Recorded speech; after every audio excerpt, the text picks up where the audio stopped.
Hello, smart RV fans. Welcome back. My name is Joe Symmes of Fixin RV, and happy to join you and my intrepid co-host again this week, John Vanek. John, what's going on? Hey, Joe, good to see you. I wish you were here like our last episode. uh, you'll be very happy to know that this weekend is much colder and windier and rainier Oh than my. last weekend. So you caught the window last weekend when you were here helping me on some projects. We had a good time. You said y'all that watched our last episode heard about that. But no, things are going well. Trying to catch up on calls. A lot of winterization calls, not just pure winterizations, but also questions and issues related to approaching winter. And so, hey, what do you say we talk about winterizing today? Maybe beside the pedestal chat, we'll just focus on winterizations. Yeah, I like that. We try and make these episodes sort of evergreen and not really date them too much. However, there is a seasonality to life, and to truth in advertising, we're recording this in the fall. It's late October right now. The kids are picking out Halloween costumes, and RV techs the world over are answering winterizing questions. So this will be a perennial episode. We'll put it that way. There we go. People have a lot of questions about winterization, and I think I'd like to frame this conversation around two, actually maybe three areas. So the first is that winterizing in really cold weather, kind of looking at how cold do you get and how long does it stay really cold, whatever that is relative. Maybe it's mid 30s, maybe it's consistently around freezing. In my neck of the woods, we will get freezing temps at night, of course, but then quite often, even in the dead of winter, our daytime temps will be in the mid 30s and we'll have lots of sun. So there can be some fluctuation. But you have the question of winterizing in cold weather versus relatively warm. You have the question of winterizing for storage versus if you are living in your rig over the winter. And again, coming back to that question of how cold does it get? How long does it stay really cold? So that's Yeah, kind of where we are. Does that kind I, of make sense to you? exactly. I love that, John. I think we've given our viewers a little of our past. We're going to have a more in-depth episode where we interview each other in the future, but was in the active duty military for many years, stationed in many different places. And so you're exactly right. Though we always banter about the weather, and I enjoy my warm Gulf South environment, I have lived in almost as cold as you have there. In the Midwest and parts of New Jersey, where yes, the daytime highs were maybe at freezing and or colder, and that's a whole different situation than we have down here, where we might go below freezing for only a few hours in the middle of the night. So yeah, you have a great point. In real life, as opposed to the internet, there's nuance.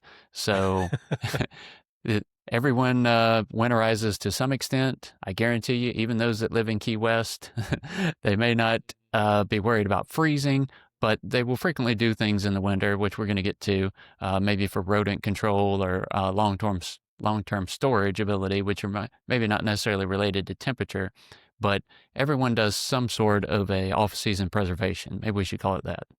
Yeah, that's a good idea. And for our listeners, we've already, Joe and I have decided our next episode will be looking at winterizing specifically if you're living in your RV during the winter, because that brings a host of its own questions and concerns. Yes?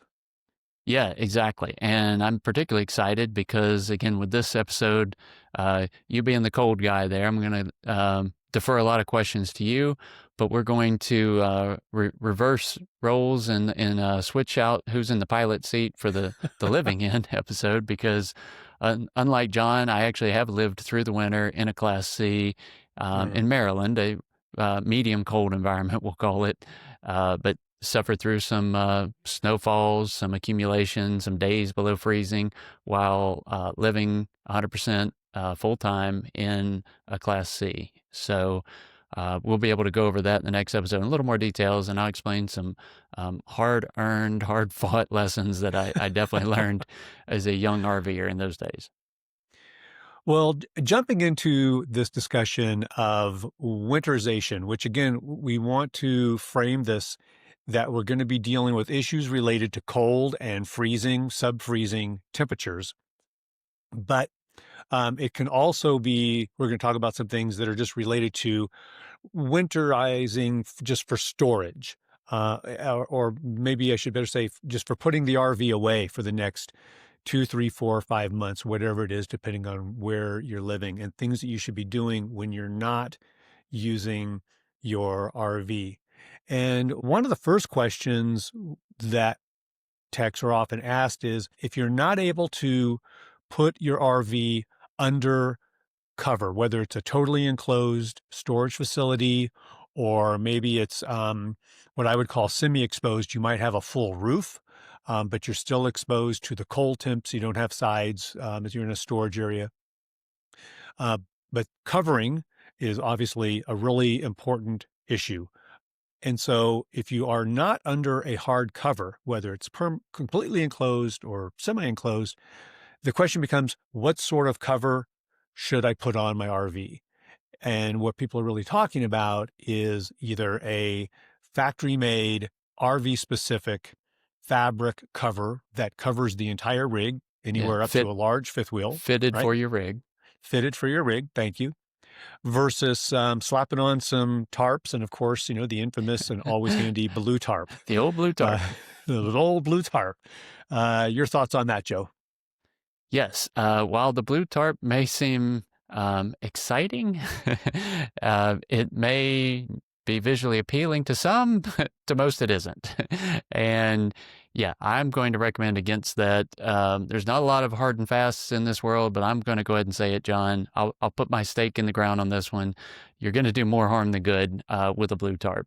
So I'm 100% no on that. If you must have a flexible cover, which I'm still not going to be a huge fan of, but if you have to, for whatever reason, you're underneath the southern yellow pine that drips a lot of sap or something like that, then I'm going with the fitted cover.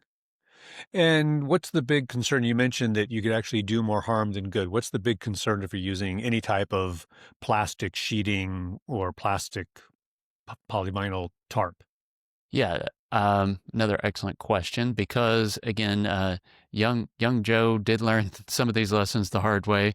And one of my first RVs, for a short period of time, granted, was in a situation where wasn't going to use it for a few months and decided, hey, the blue tarps are sturdy. That's the way to go. I'm going to come out ahead of the game. So no, you have all the problems and difficulties of getting it on the roof and manipulating it around. Sounds great till you're really humping that big heavy bag or folded piece up precariously on a ladder and then trying not to stand on it while standing on it and move it around. And then once you've got all that done, you still have the problems of how do I secure it? Because again, it's not fitted. It's just a big square or rectangle. And so what do I tie it down to? How do I tie it down? Because now, to really answer your question, you lead into all the problems. If it's not tied down, it can start to flap. A lot of times the flapping can end up causing chafing and wear, especially along the corners and edges, can actually stress the roof and the seams and sealant more than even not having anything might. And not to mention the additional strain and stress on air conditioners and vent covers and things that stick up on the roof that aren't designed to support a vertical load like that. And you can cause cracking, damage, wear on a lot of those plastic roof components.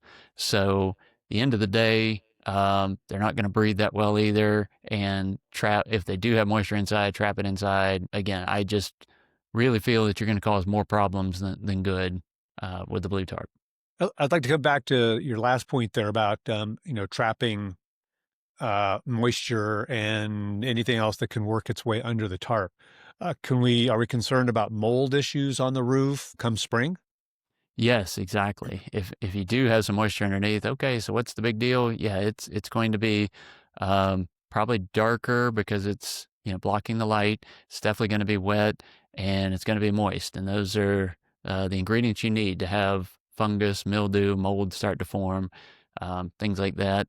And readers, don't ask John how he knows, but you also don't want to accidentally turn on an air conditioner while that's on. Uh, so when it comes to covers, we're recommending that you use a RV designed, fitted custom cover for your rig. We get it; they can be expensive, but you can do a lot more damage to your roof using an improper cover and or leaving it exposed to the sun and the elements over winter.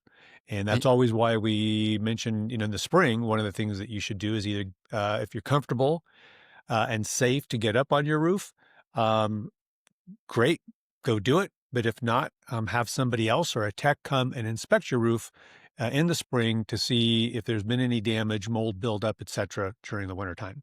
You had a comment, Joe? yeah, good point. And with any kind of cover, I'm definitely going to recommend at a minimum, you want to cover a clean vehicle, just like you would with a car or boat or something. A good washing, ideally waxing before you put that on, because no matter what it is, it's going to wiggle, vibrate, slide around some, and you don't want to be sanding off your finish, especially on the high wear areas like corners. Very good point. Very good point. So, Joe, another area that we get questions about is related to tires and the concerns that we have about our tires when our RVs are in long-term storage. So, I know you enjoy talking about tires. What are your thoughts? Yeah, great question, John, because there's lots of opinions and lots of controversy. The main points to consider are um, your tires physically sitting for months on end, not rotating. You're concerned with flat spots. So there's various ways to mitigate that. Some people take them completely off. Some people just raise their RV so the tire's not bearing any weight. It's suspended in the air. There's other devices, kind of half moon chocks that you can sit the tires on so the weight's distributed on more than a flat surface. Or there's the good old parking on dirt or grass or maybe even rocks or something softer so that you're not on a hard flat surface and get the flat spotting. So that's one area you can kind of take care of tires. But of course, if you choose to raise them off the ground, there's always the concern then of stability. Your RV is now up in the air and maybe not sitting on the axles like it was designed. So you want to make sure you've mitigated any of those concerns. But when it comes to the tires themselves and what they're touching, a lot of the natural products they say are better for tires. If rubber tire sits on petroleum asphalt, for example, the preserving oils can leach out of the tires and in theory cause them to wear, degrade faster. So a lot of people like to park on wood or rock or dirt, more of a natural surface for the oil preservation. Do you have the same concerns if you're parked on concrete? Like a lot of fully enclosed storage areas will have a concrete pad versus asphalt. Does that make a difference or does that come up in the conversation? Excellent question, because I think that's kind of a compromise between all the above. I've never heard of the oil leaching issue on concrete, but obviously you still have the flat spotting kind of problem. Mhm. So there, as a compromise, I actually did used to store my motorhome on concrete, and it was relatively long term. So I would use pieces of plywood underneath.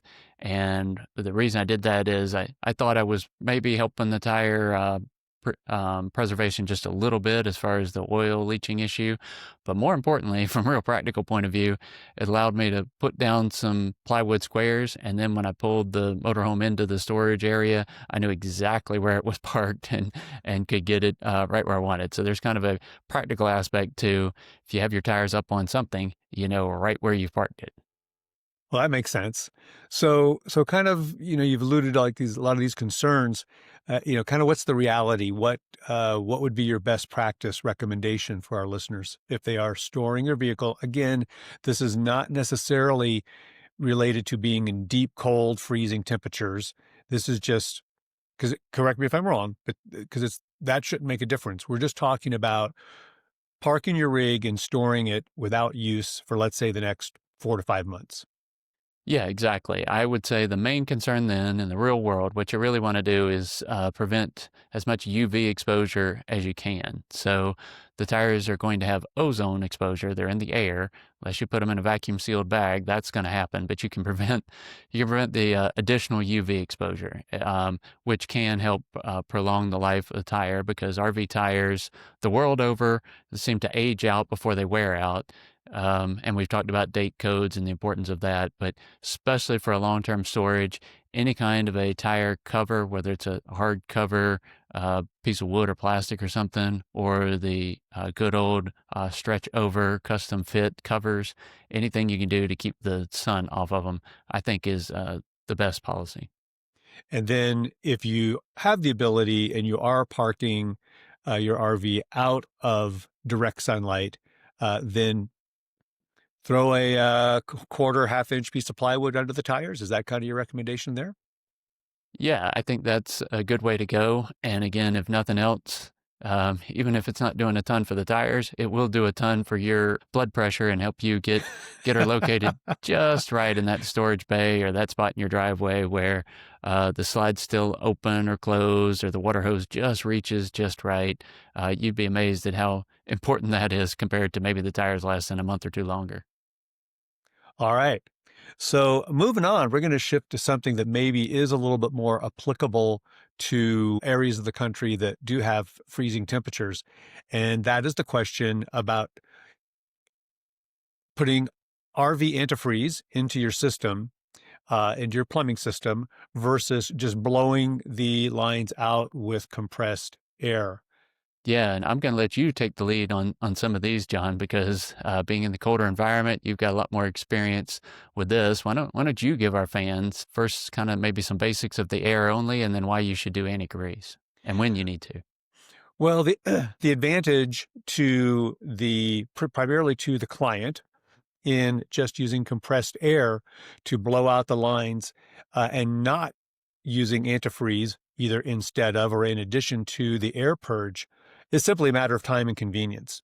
It's much faster for a tech to hook up a small compressor, turn it on, open up the lines and let all the water blow out. Of course, you want to open up your low point valves, get the water out. And in a lot of situations, that might be absolutely sufficient or more than sufficient.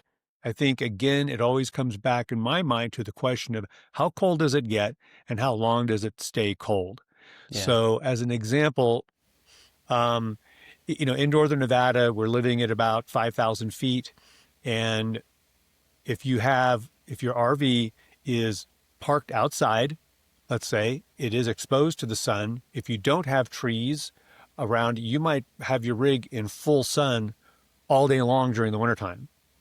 And if your temperatures are only getting down around freezing or just below freezing, and if you kind of measure time of the day, maybe it's only 3 or 4 or 5 or 6 hours where it's around freezing or 30 degrees, something like that. You're not getting a really hard, long, sustained freeze. You might calculate that into your decision to only purge the air. But if you're looking at being in the shade and maybe where you live, you're going to have periods of colder temps. Around here, we can get several weeks where we might be well below freezing. We might even be down to single digits at night. But in the daytime, or maybe we're in the low 30s or around freezing, then you really want to be thinking about putting antifreeze into your system because blowing out the water isn't going to probably isn't going to get every last little bit of water out of all of the different connections, the points, the 90-degree turns, all the little valves that are all throughout your system. And when you inject antifreeze properly, you're putting antifreeze everywhere. It should be coming out of your kitchen sink, your bathroom sink, your shower, your Yeah. Yeah. toilet.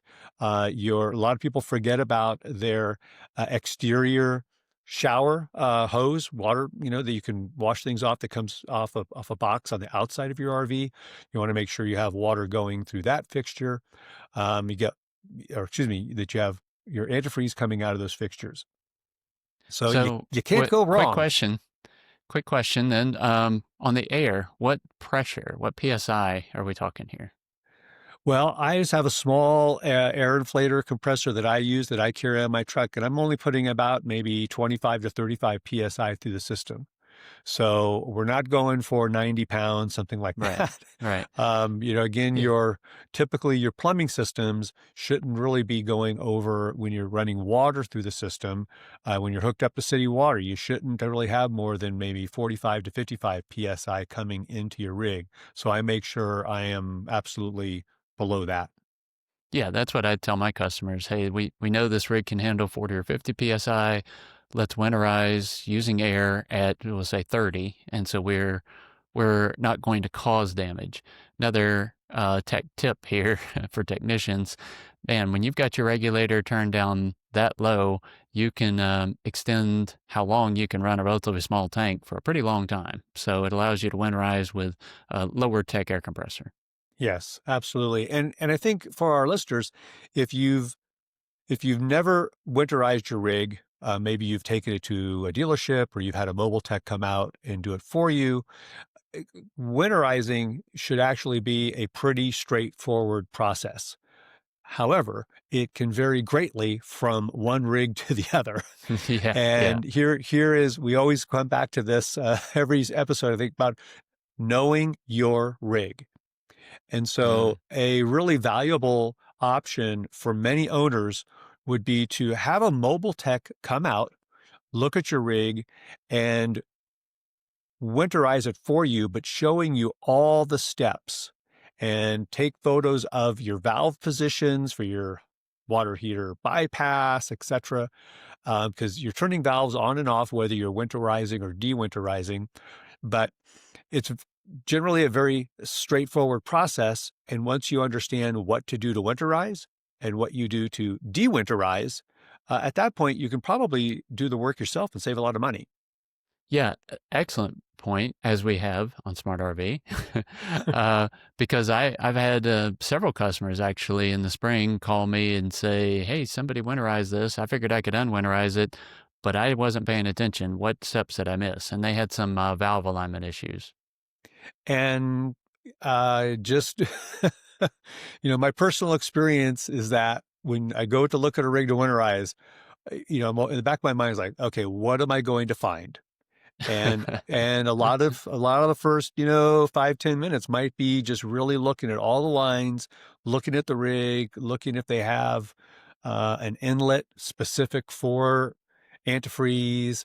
All these things, they vary, and really kind of understanding that rig before I start with the winterization process. And then I'm either taking notes or photos if I have any questions about anything, kind of anticipating that this client is going to call me back in the spring to dewinterize. Yeah, great point. So, a couple other questions for you. Okay. Um, RV antifreeze. Do we have to use that? Can we use any other kind of antifreeze? Good question. As you would say, that's a great question, Joe. Hey, absolutely. You have to use RV/marine antifreeze. It's all the same. It'll say RV/marine. Okay. This is not the antifreeze that you use anywhere else. In theory, you can ingest this, drink this stuff, and it's not going to harm you. Although, we don't recommend you do that. But no, this is specific. It's specific for winterizing freshwater systems where in the future you're going to have fresh water running Yeah, through that you're going to be showering in, that you might be drinking from, cooking with, etc. And this is, it's pretty inexpensive stuff. Walmart, your big box stores that are similar to that are probably selling RV antifreeze for somewhere around $4 a gallon. And you probably need 2 gallons for most rigs. Maybe if you have a large rig, maybe 3 gallons or a little bit more. But I think for most of our listeners out there, we're looking at less than $10 in antifreeze. If you're taking it on yourself, you might have to make yourself a little hose, depending on how you're going to get your antifreeze into the rig. But again, it's well worth the investment to have a technician come out, a mobile technician who's not in a shop, who can take time to look at your rig, explain to you exactly yeah, what to do, take video, take notes, record me as I'm explaining. See these valves, they need to go this way for winterizing and back this way in the spring. And create a little checklist in order of things to do, and away you go. Yeah, great point, because there's several different ways to get the antifreeze into the system depending on type of rig you have. John, why is the antifreeze colored? Why is it not clear? Ooh, so we know that there's antifreeze there. Yes, very good. When John mentioned earlier, we want to get it through every faucet and out every point of distribution.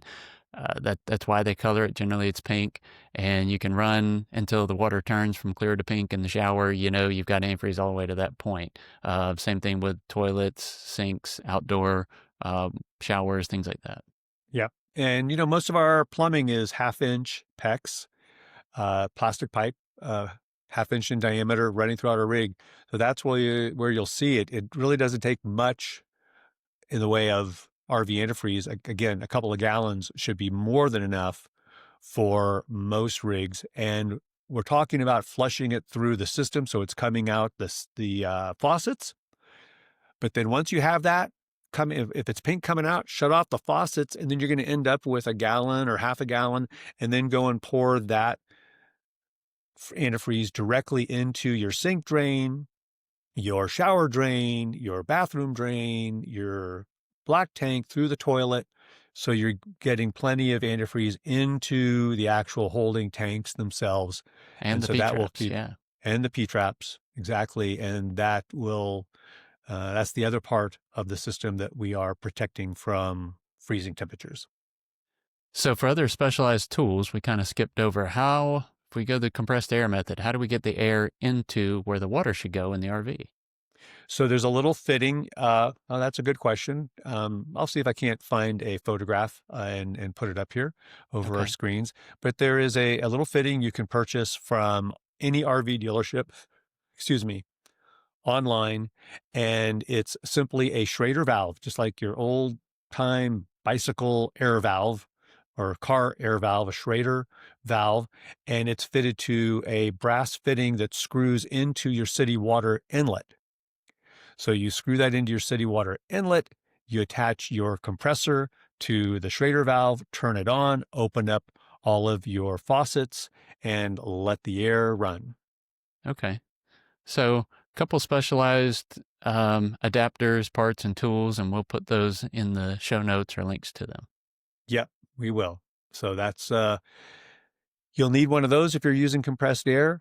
And otherwise, in terms of injecting the antifreeze into your rig, you might need to get a small, maybe 18-inch, 2-foot long piece of hose that can just be, you don't have to have a fitting on the end that you'll stick into your bottle of antifreeze, but then you're going to have a female fitting that you're going to screw, a male fitting that you're going to screw into either the inlet that's on your rig for winterization. Yeah, and I think you get those materials together and you'll be pretty handy. It's fun this time of year to look on tech pages online. There's lots of dealerships with fancy trailers or carts or setups that go in the bed of a pickup, and 55-gallon drums of antifreeze, and they can pull up like a NASCAR pit crew. They'll pull up to a rig and use high pressure pumps and get right through a trailer in pretty short order. But I can only imagine that's the task of the day when a dealership has, hours to winterize hundreds of rigs. Yeah. Yep. So moving on, let's talk a little bit about batteries, because this is another very critical piece of equipment in our rig where the cold can potentially lead to damage in our batteries. So what are the questions you get, Joe, and what are the recommendations for your battery usage? Again, if we are storing above freezing for 5 months, and if we're storing below freezing for 5 months. Yeah, so I bet you get the question, the extreme question of, will my battery freeze? Do I need to worry about that? So I'll let you handle that one. That generally doesn't come up down here, but people do ask the storage question. I'm not going to be using this for quite a while. What should I do? Yeah, so step one, you want to make sure if you've got a battery disconnect, hit that button, turn that switch. The less the batteries can be connected to the loads, the better. And you may say, well, I've got my air conditioner turned off and the lights all turned off. What's the big deal? You could have a phantom draw, the little memory chip inside the radio that saved your favorite preset station, things like that, are sipping voltage all the time. And a lot of times it's nearly impossible to get all those things turned off. So it's easiest just to hit the disconnect switch. And first off, isolate that so the battery's not being drained. So that at a minimum. But more importantly, if you have any access to or want to set yourself up with one of the new smart chargers, trickle charger designed to stay on a battery long term. Now, this isn't just a 1 amp charger that slowly charges, but a smart charger will actually measure the battery and go through different cycles, different phases of float charging, and bulk charging when necessary, and things like that. And they're designed to stay on a battery for long term. These little smart chargers, if you get them in, let's say the 1 amp or less, the small kind of wall wart type size, they're not that expensive, and you can leave them plugged in and on the battery indefinitely. And when you do that, you still leave the batteries wired to the RV or no? Yeah, excellent question. If you really wanted to, I suppose you could unwire them. It might be a good time in the spring to clean your battery terminals and things like that, but it's not really necessary. As long as you've hit the battery disconnect switch, you know that solenoid is clicked or the switch has changed positions and you don't have a draw anymore, and then can hook up one of these trickle chargers on one end of the battery, and of course the other end to 120 volt AC source is what they all run on. Then it can purr away through the night. Okay. And so you asked me about, cold weather temperatures and yes, deep cold. And again, it's relative. So we're going to be broad in our answers here. Cold is not good. And so, and I, kind of will admit, my practice in the past has been to, and in my travel trailer, which gets stored inside, but it's not temperature controlled. It's in a large storage facility, but it's got its own roll-up gate. It's all by itself. Not temperature controlled, but it does get a lot of sun during the winter. So, I kind of calculate that in, and I've just been plugging my rig into the 110 outlet in my storage bay. And I've done that for several years and never had an issue, but I'm going to be changing my practices and doing exactly what you're talking about, is putting on the battery tender, because that is a more efficient, and I guess I want to say it's a better, far better way to treat my batteries during the winter storage time. And I know you have a favorite tender, I believe, and we'll put a link to that also in the Yeah, show yeah. notes, and maybe throw up a photograph while we're talking about it right now if you're watching us on YouTube and can see us sitting here talking about RV stuff. But I think it's important, to understand what can happen to your batteries, and it doesn't hurt if you are in a lot of deeper cold. The other option would be to take the batteries out of your rig. And it's simple if I got a travel trailer and you have just 1 or 2 batteries. If you have 6 or 8 house batteries, maybe that's a different picture here. But, it's easy to disconnect them, bring them, home. Maybe your garage is a little bit warmer than the storage area, or if you're not in an enclosed storage and your rig is outside, you can also bring the batteries inside, keep them a little bit warmer, put them on a piece of plywood. And again, it's probably best to keep them off the really cold concrete in your garage, if that's where you're storing them, and hook up to a battery tender and take care of them, because batteries can be pretty expensive. Oh, yes. Yeah. A good quality, like an Interstate typical battery in a fifth wheel or travel trailer, you're probably looking at close to 200 plus to $250 each. Oh, So yeah. if you've got 2 batteries sitting in your rig, you're looking at, $400 to $500 that you could potentially damage. And I think the battery tender that you like is somewhere in the $40 to $50 range, maybe less. Yes, It'll be in exactly. the show So notes. It'll be in the show notes. it's a great insurance there, and you're right. To kind of hit the point one more time. Yes, our all RVs do have converter chargers, which maintain the batteries, produce 12 to 14 volts, and keep your battery charged. However, I generally advise my customers, let's don't rely on that fully for two reasons. One, it's not nearly as good of a charger as a dedicated smart charger, like a Battery Tender, Battery Minder, NoCo, or some of the big name brand ones that get great reviews. And number two, if that converter charger were to fail, or if you've got a big diesel motorhome or something, your inverter charger, if those fail, you have the dual problem of number one, now you're not charging the battery anymore, a lot of times unbeknownst to you. But number two, in order for those to work, your battery can't be isolated, can't be disconnected. So back to our issue with having the phantom loads, now you're not charging and you are discharging. So it's kind of a double whammy when those fail in the middle of the winter and you don't know it till the spring. Yeah, good point. And that reminds me, Joe, I would suggest um, that we all take time 2 or 3 times during the winter, particularly if our rig is stored not at home. It might be inconvenient to get to, but go check it out. You go Uh, visit? go visit. Make sure everything is still in working order, that, proper 110 is coming in, that the site doesn't have issues there. And also look around for evidence of rodents, which we're going to be touching on here in just a minute. But a couple quick last areas before we get to our final area here. Well, to Hey, that point, oh, real quick, John, I agree. It's fun to go visit the camper in the middle of the winter, plan the spring trips. But another disadvantage of the cover, especially the blue tarp, boy, those can be hard to get mm, into sometimes.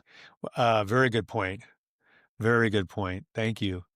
Um, Yeah, so accessibility is not just driving to where your rig might be, but having to get Right, in and out of the cover, things like that.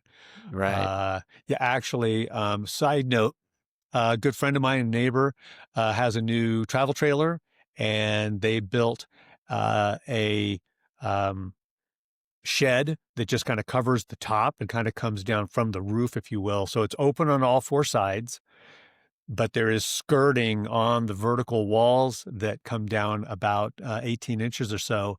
Mm. And when they went to they put the RV under the cover, and that side skirting came down just low enough that they could not open the door Oh no. to get into the trailer.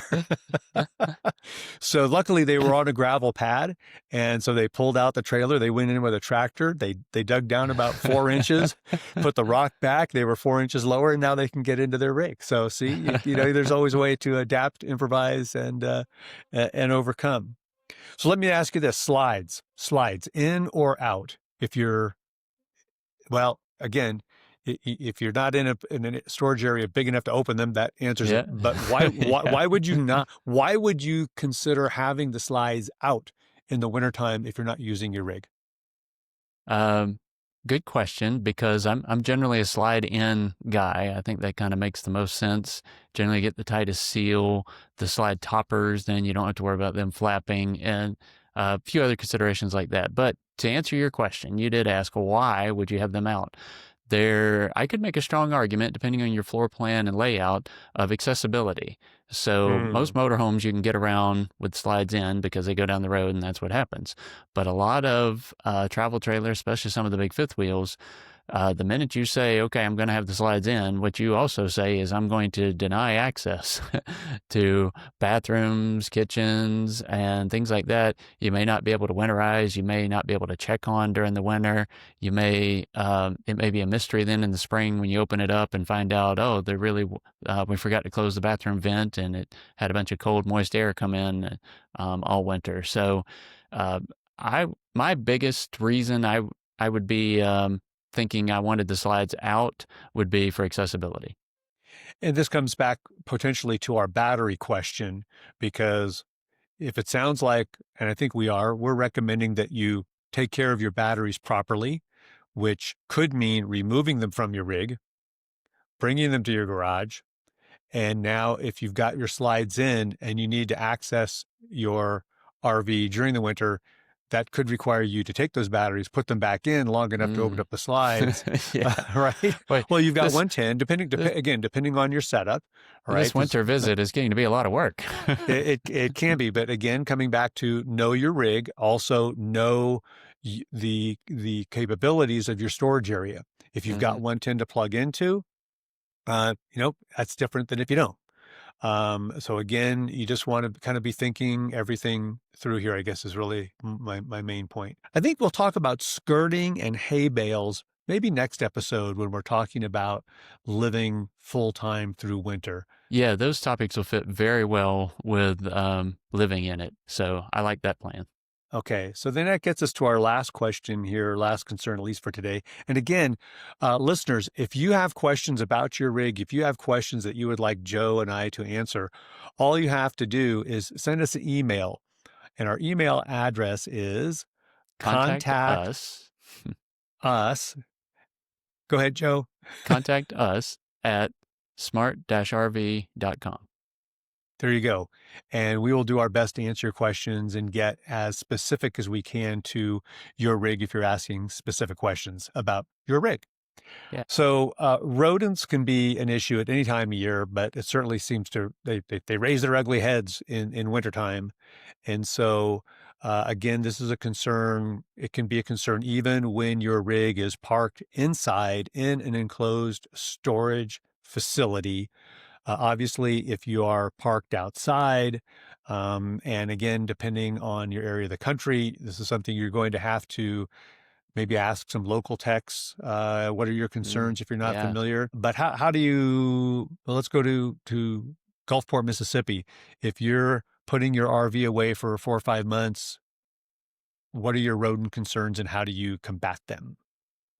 Yeah, so there are folks who believe in the good old mothball trick, but I personally feel like, hey, if it smells bad to us, it smells bad to them, and a lot of times a bad smell is better than a lot of rodent damage. However, it's still a bad smell.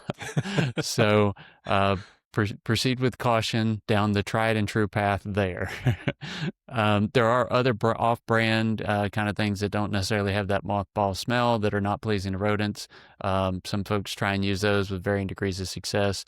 One of the biggest issues down here, even in the wintertime, is we have some flying insects, of course. So you'd ideally not like to not have a light on inside. Any kind of creepy crawlies, you want to minimize the moisture inside. That's what they're after. Definitely anything sweet, because we have a lot of ants, little sugar ants. We have big red fire ants. We got all kind of different soldier ants. We got all the ants down here. And so an ant infestation can be horrific. So lots of people put various pesticides in their RV, ant traps. I've even seen around the legs, around anything that touches the ground, stabilize their legs or tires or whatever, some kind of insecticides and things to deter the crawling varmints from getting up and getting into your rig, almost like the rat guards on a ship type thing. Mm-hmm. So what do you do there in Douglas County? Well, whether it's outside or inside, I'm a big proponent of traps because there's a theory that if you put traps out with bait, you are attracting Yeah. the rodents versus if you don't put traps out, then there's nothing for them to be sniffing around and they'll go somewhere else where maybe there's food. But the problem is that you have soy. Soy is a product that is used in a lot of your wiring, in the insulation of your wiring, and rodents often like that soy. So the components inside your RV, that might be what they're interested in to gnaw on and to eat. And of course, if it's cold, they're going to try and find some place where they can find something kind of warm and fuzzy, like you might have some clothing stored or some insulation stored in, or that's part of your rig that, that might be where they're going to make a nest and, install themselves for the winter. So, I put the traps out, and that's why I try and go and visit my RV at least once a month, and I'll put them on the floor of my storage area. I might even put some in a couple of spots where I've seen a little bit of activity in the past, and bait them. But another tool that I am going to try this year that a friend recommended, in fact, he gave me 2 or 3 of these uh, rodent deterrent devices. And if it works out, I will share them all in the spring and tell you what the results are. But you plug them into the wall, it's a little box, and about every minute or two, it starts making this clicking sound, and these two lights start flashing, and it's Oh. supposed to mimic a cat or some sort of larger rodent. And my buddy, he claims that it did a lot of good for him last winter. So I'm also going to install 1 or 2 of those on the floor around the RV, but then also maybe put 1 or 2 inside, and we'll see if that works. But the best thing we can do is, in my opinion, is to put out traps, and particularly if you are storing it outside where there's even easier access, Oh, yeah. Yeah. not only for the small mice, but pack rats, which we certainly have because we're in kind of a rural area here. So, and even when you're not in a rural area, you're going to have pack rats. Big So, city rats then.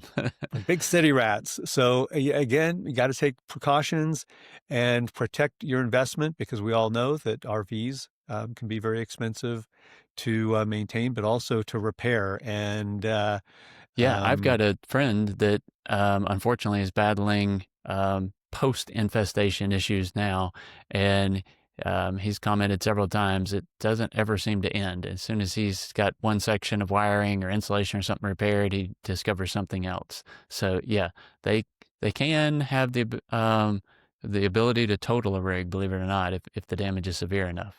yes, they can. And in fact, one of our colleagues once mentioned that brand new at the dealership, never been touched, have been completely written off by insurance companies due to rodent damage. Wow. And the challenge there, it's not just necessarily the pipes, the cost of PEX and getting in there, but it's finding someone who is willing to do the work. So, Yeah. because after a big infestation, there's potential hazards just sticking your head into that environment, breathing the Yeah, air. yeah. It's not Yeah, inviting work, it's not exciting, it's not fun, and the client or the customer doesn't know the extent. You can be fishing for problems for hours and hours and hours. Diagnosis just seems to never end on those calls.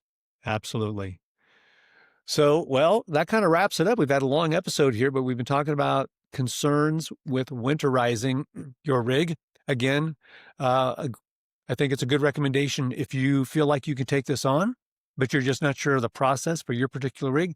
Call up a mobile tech. You can go to rvhelp.com and you can find a certified mobile tech in your area, rvhelp.com.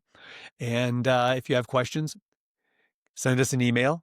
Again, contact us at smart-rv.com. And next episode, we're going to be talking about considerations if you are living full time. Joe? Yes, I'm excited about that. Looking forward to the next episode. We'll make this a 2-part winterizer, and we've even got some teasers out there for the spring, and can't wait to hear how John's rat rave party turns out in his little trailer. This is going to be great. Yeah, well, hopefully there won't be any parties at all. So, the little guys are cute when they're out running around in the fields, but they are not cute when they are living in your RV. Not with So, me. all right, buddy. Well, take care. And to our listeners, thanks for joining us. Please like, subscribe, share, all those good things. You know what to do. And we will talk to you soon at the next episode of the Smart RV Podcast. Take care, Hey, Joe. sounds great. So long, John.